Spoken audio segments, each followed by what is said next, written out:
Welcome to the combined science lessons for SIMSEC syllabus. Today we want to look at a practical paper 3 question. We are going to look at question number 1 of the November 2020 session. Our main task in this lesson, we want to determine how the solubility of substance X varies with particle size. We want to see how the solubility of a substance X varies with particle size. So we have our samples X1 and X2. We are using X2, sodium chloride, small particles, and X1, larger particles. So these are the two samples that we are provided with. We also have a beaker, a container with water. We have access to a balance. We have a clock. And we also have our measuring cylinder. These are the apparatus that you are going to be using. So in a practical, it's very important for you to follow the instructions. Read, understand the instructions and follow them. So the first part, we must measure the mass of an empty beaker. And we record the mass in table 1:1. So this is the table we are going to do our recording. So this is our balance. To record, to measure mass, we use a balance. So I'm going to switch it on. And before you use your balance, make sure that the reading is 00. And also at the top, there is a G at the top because the units may vary. So it's very important for you to do that. Now, and this is my empty beaker. So I'm going to measure the mass of the empty beaker. Wait until it is steady, and mass of the empty beaker is 50,22. So I record where there is mass of beaker in grams. And I'm going to start with X1. So 50.24. Next, add S1 into the beaker. This is the S1 I was provided with, and I'm going to add it to the beaker. I don't do anything to the balance. Make sure you completely transfer. After adding, I now record the mass where it's written mass of beaker plus sample in grams, and the mass is 53.24.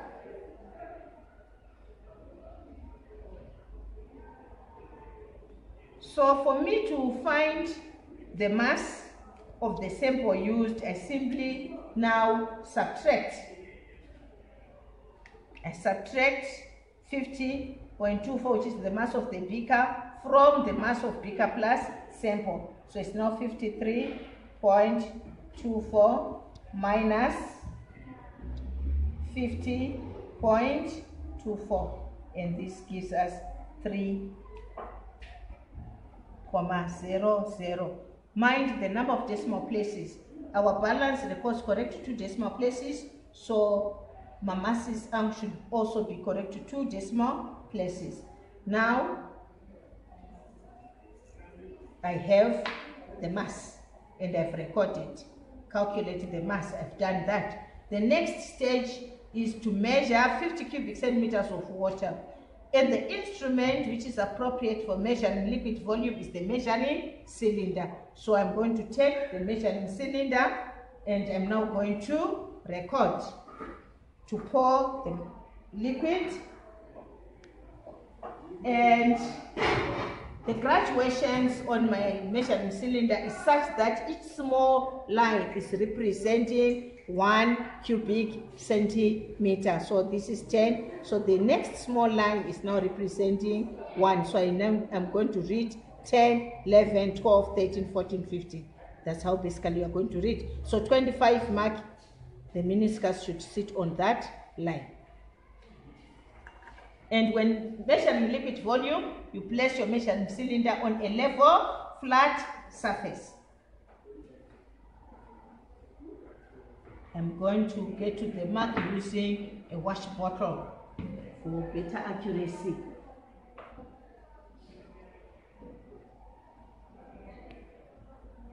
Please mind, the meniscus should sit on the 25 mark. So you are the one who must bend so that your eye level is level with the meniscus. You must go down. You don't lift the measuring cylinder. Okay, so it's now 25. Next, I'm going to add the water to the beaker containing my S1. And when I add, I'm required to record the time taken for S1 to record. So what it means is the minute I pour the water, I must at the same time start the clock, because the two substances are getting in contact with each other. So and make sure your stopwatch is at 0, 0. So as I pour, I start. Now I have to shake the beaker. And I must continue to do this until the solid dissolves. We have to see how long it takes. Why are we stirring? What's the purpose? How does stirring facilitate dissolution? As I'm stirring, I'm sure you can see that the particles of the salt are moving, which means they are colliding with each other. They are also colliding with the water particles. And these collisions, they help in dissolving, because there's going to be some energy transfer, and this energy is required to break the bonds inside the particles. And the salt particles are being exposed to more of the water as we stir. That's how stirring helps. Okay, so let's be patient. As we stir, I think we can also discuss the other factors which can also help in making the dissolution or dissolving of particles faster. Besides stirring, how else can we increase the rate of, or how else can we increase the solubility of a substance? We must stop and check. Besides stirring, as well as particle size, we can also change the temperature. Right now, the temperature of our water is at room temperature. You can investigate how heating may also help in dissolving the particles. Another part which we can also manipulate, we may even add even more water. I don't know if that will help to make the particles dissolve faster. Okay, a few left. Come on. But make sure that you don't spill, because if you spill any of the liquid inside, it means you are reducing the volume and the volume of the water, and this will have an effect on the overall time taken. I think it's completely dissolved, so I'm going to stop. Okay. So according to the time there, it has taken 3 minutes and 17 seconds, and we must record our time in seconds. So I have to make some conversions there. So I have to multiply 3 times 60, because in a minute there are 60 seconds. So therefore 3 minutes would have 180 plus 17 seconds, and this will give me 197 seconds. So I record here is 197. So remember to convert, and we are done with essay 1. The next, they say clean the beaker and then repeat.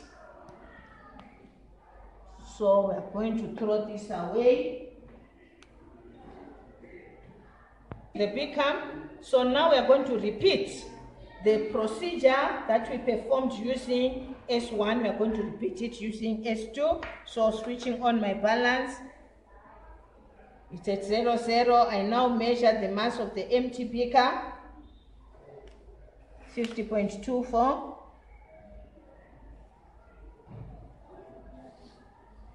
I now add my X2,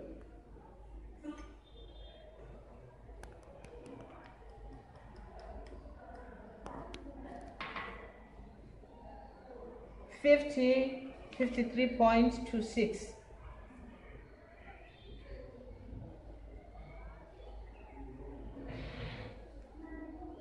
Okay, and next I calculate. I find the difference using my calculator.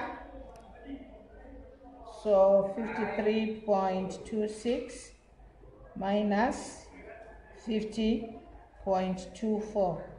This gives me 3.02. Slightly greater. The masses should have been the same, but I will remove so that I'll try to make the masses the same.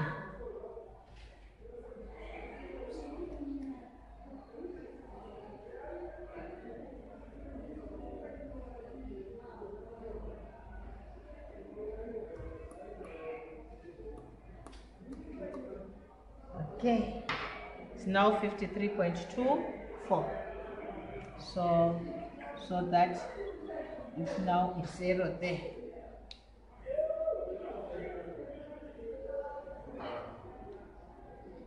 So next I measure the 25 cubic centimeters of water as before. Look at the meniscus, please.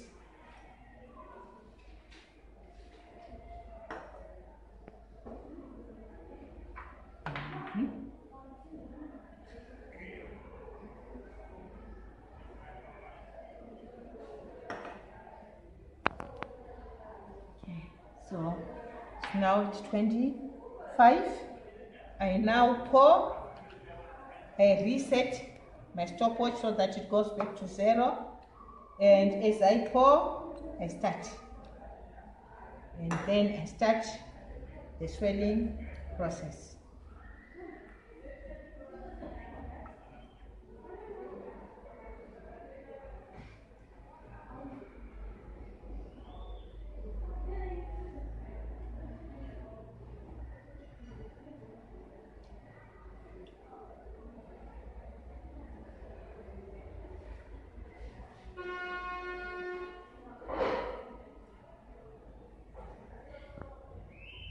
So the swelling, this process, steering swelling helps breaking the bonds inside the solid particles.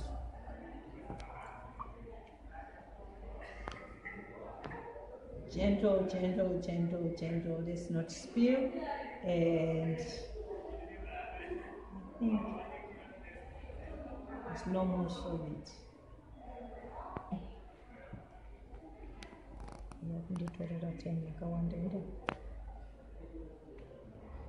Okay, Okay, so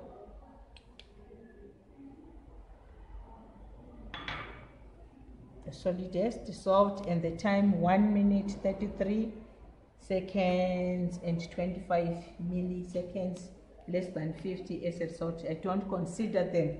I'll round off to the nearest second. So I'm now saying 60 plus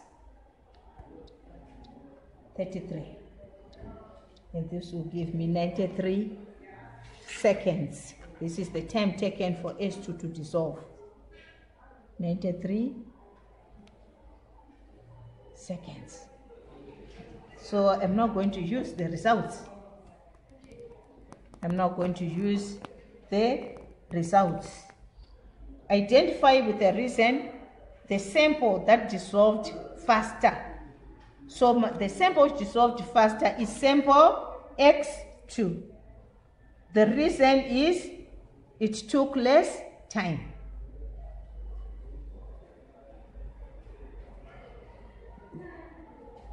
It is the one that took the least time to dissolve.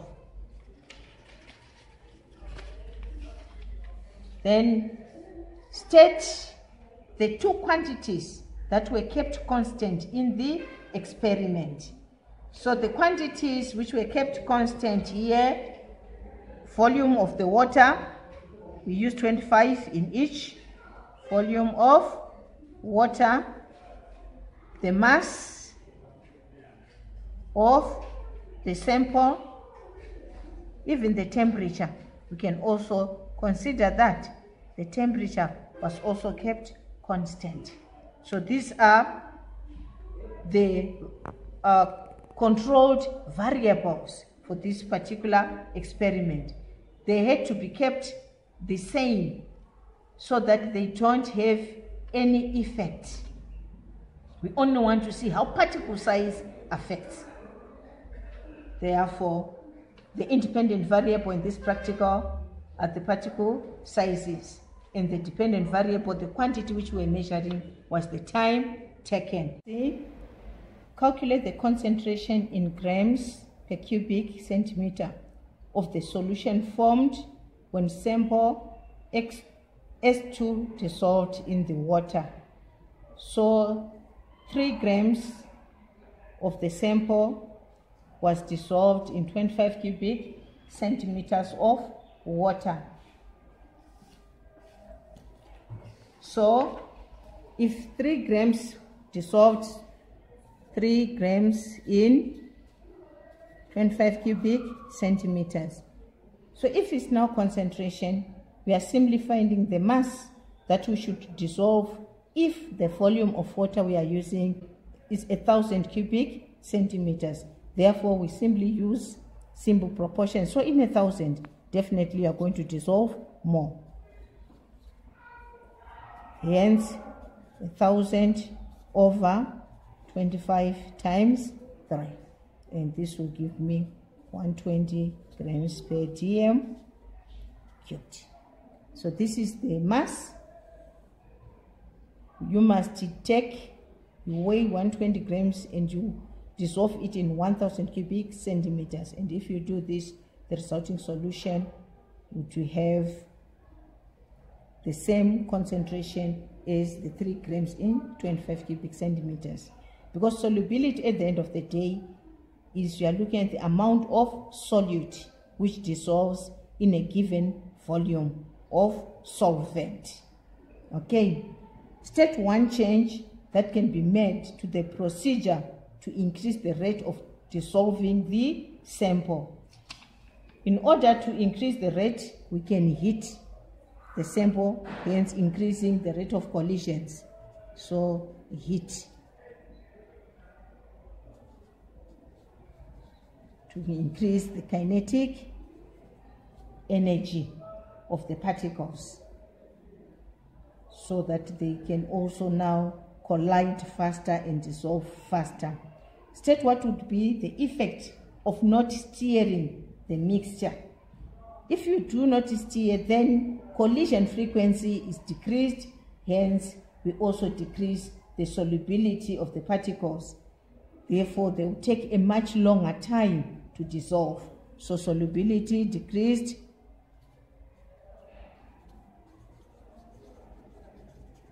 and longer time taken to dissolve. Then last, state any 2 possible sources of error in the experiment. Parallax error, which resulted from incorrect reading of the volume of water in the measuring cylinder. Because when you are measuring the volume, the eye should be level with the meniscus. If the eye is not level with the meniscus, then there is parallax error. Then the other error that might also arise is when shaking, there might have been some spillages.